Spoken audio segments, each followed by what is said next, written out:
Good morning, class. We're going to talk today about some connections that we see in our financial system between private banks and the central bank, in our case, the Federal Reserve.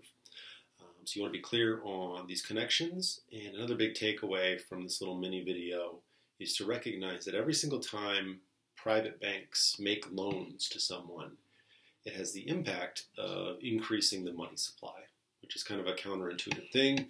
But we'll go through a simple example to develop a logic for that. So to begin with, we want to think about the primary operation of private banks, right? So take your bank, for example, right? The principal way that these banks make money is by loaning out money to other folks, right? They don't profit from simply holding on to your deposits. Instead, the way that banks make money is by taking all that money and then using it in some other productive way. Right.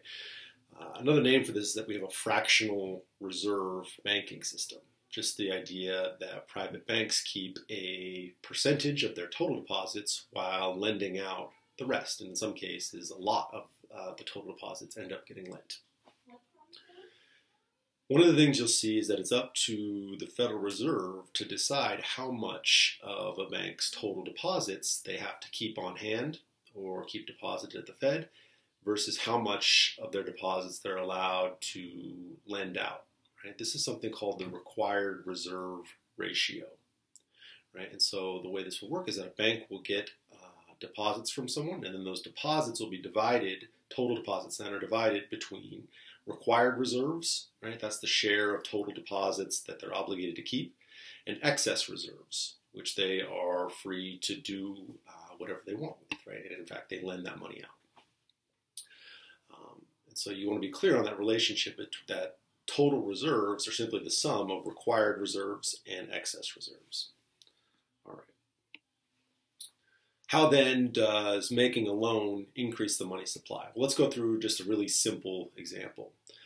Let's suppose that you come into some money, good for you. Let's say you get $1,000 and you decide to deposit this at your bank.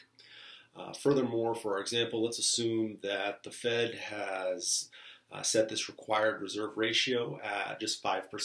Right? And so what that means is that of that $1,000 that you deposit, this bank would be obligated to keep 5% of that on hand. That would be the required reserves, $50 in this case, as 50 is 5% of 1,000. And then the remaining $950, they are free to loan out and try to make some money with. Right? So if you've deposited $1,000 there, you're going to have $1,000 in your account. That is included in the money supply, regardless of whether you're looking at M1 or M2. Right? When the bank makes the loan, though, that goes to another customer. That's deposited in somebody else's account. Right? So suppose I don't have the good fortune of coming into $1,000, and so I go to your bank and say I need to borrow some money. I'd like a loan. And let's suppose they give me $950 as a loan. Right? In this case, then, you have, just from this simple transaction, $1,000 that you initially deposited into the bank, that's going to show up in the money supply, as well as the $950 that would be lent to somebody else, me in this case. Right? So now you have these two sums of money that both end up being counted in the money supply. Right? And so it's this act of making a loan that serves to increase the value of M1 or M2 and drive up that money supply.